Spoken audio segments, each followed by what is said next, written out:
கடவுளே, என்னை சுற்றி நடக்கும் சம்பவங்கள் அனைத்தும் எனக்கு சாதகமானவும் நல்லா இருக்க வேண்டும். அந்த ஊர்லேயே இவர் தான் கொஞ்சம் பெரிய பிஸ்னஸ்மேன், வியாபாரி. ஆனால் இவரோட பையன் வந்து இவங்களுக்கு சாதகமாக எதுவுமே செய்ய மாட்டான், சொல்கிறது எதுவுமே கேட்க மாட்டான், நண்பரோட கூத்தடிச்சுட்டே இருப்பான் பார்த்தாலும். ஏங்க, நான் சொல்ற எதையுமே அவன் கேட்க மாட்டான். நீங்க வெளியே போனதும் அவங்க ஃப்ரெண்டு கூட்டிட்டு வந்து வீட்டுக்குள்ள உட்காந்து அட்டூழியம் பண்றான். இப்படியே போயிட்டு இருக்கு. இது நேரம் சரிப்பட்டு வராதுன்னு சொல்லி இன்னைக்கு ஒரு முடிவு எடுப்போம்னு சொல்லி அவனை கூப்பிடுறாரு அவங்க அப்பா. இன்னைக்கு எப்படியோ ஒரு முடிவு எடுப்போம் அப்படின்னு. டேய் செந்தில், இங்க வாடா, உன்கிட்ட முக்கியமான விஷயம் பேசணும்டா. உன் ஃப்ரெண்ட்ஸ் எல்லாம் விட்டுட்டு தனியா நீ மட்டும் வாங்க. ஃப்ரெண்ட்ஸ், நீங்க எல்லாம் ரூம்ல உட்காந்துருங்க. எங்க அப்பா என்கிட்ட நான் கிட்ட தனியா பேசுறியா? வந்தவன நம்ம அந்த ஹோட்டலுக்கு போனோம், ரெடியா இருங்க. அவங்க அப்பா இந்த மாதிரி பிஸ்னஸ் எனக்கு அப்புறம் நீ தான்டா பார்த்துக்கணும், எனக்கு வயசாகிட்டே போகுது, கல்யாணமும் பண்ணிக்கிட மாட்டேறேன், ரொம்ப தவறான பாதையில் போயிட்டு இருக்க அப்படின்னு சொல்கிறாரு. பிஸ்னஸை நீ பார்த்துக்கோ அப்படின்றாரு. வேண்டாம் விருப்பமாக கேட்டுட்டு என்னால் முடியவே முடியாது, நான் இன்னும் அனுபவிக்க வேண்டியது நிறையா இருக்குது அப்படின்னு சொல்லி வேணான்றான். நீங்க என்னதான் சொன்னாலும் உங்க பிசினஸை நான் செய்ய மாட்டேன். நான் பிரான்ஸோட வெளியே போகிறதுக்கு நைட்டு தான் வருவேன். எனக்கு நண்பர்கள் தான் முக்கியம்.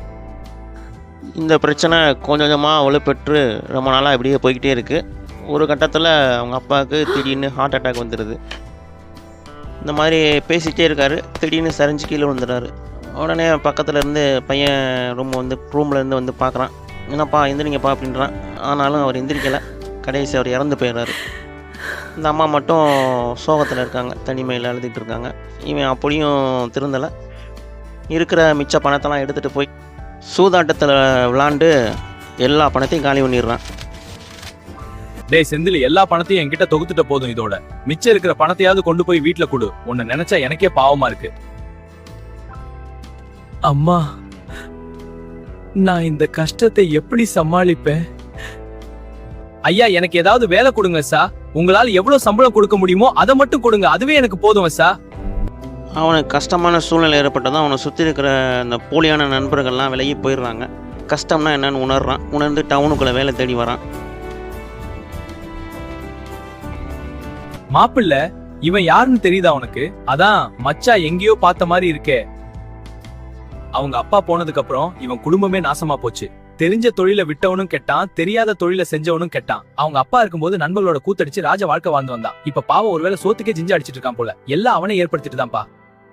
அம்மாட்ட போய் சொல்கிறான், இன்னமா எனக்கு ஒரு வேலை கூட கொடுக்க மாட்டாங்களே அப்படின்னு சொல்கிறான். தம்பி, உங்கள் அப்பாக்கெலாம் யாரும் வேலை கொடுக்கல. அவர் தன் கையே தனக்கு உதவின்னு அவரை நம்பியே அவர் வேலையை ஆரம்பித்தார். அது மாதிரி நீயும் ஒரு பிஸ்னஸ் ஸ்டார்ட் பண்ணு அப்படின்னு சொல்லி என்கிட்ட இருக்கிறது உங்கள் அப்பா வாங்கி கொடுத்த முதல் வாங்கி கொடுத்த வளையல்.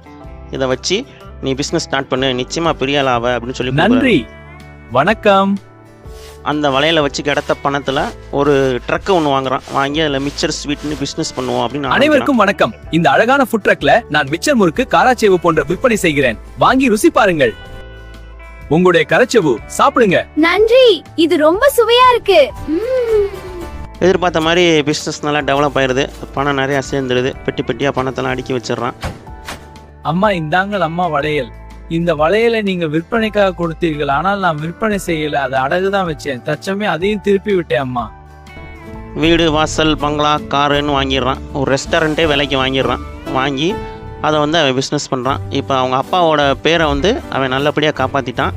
அந்த ஊரில் அவனை பற்றி தெரியாத ஆளே கிடையாதுன்ற அளவுக்கு டெவலப் ஆயிட்டான்.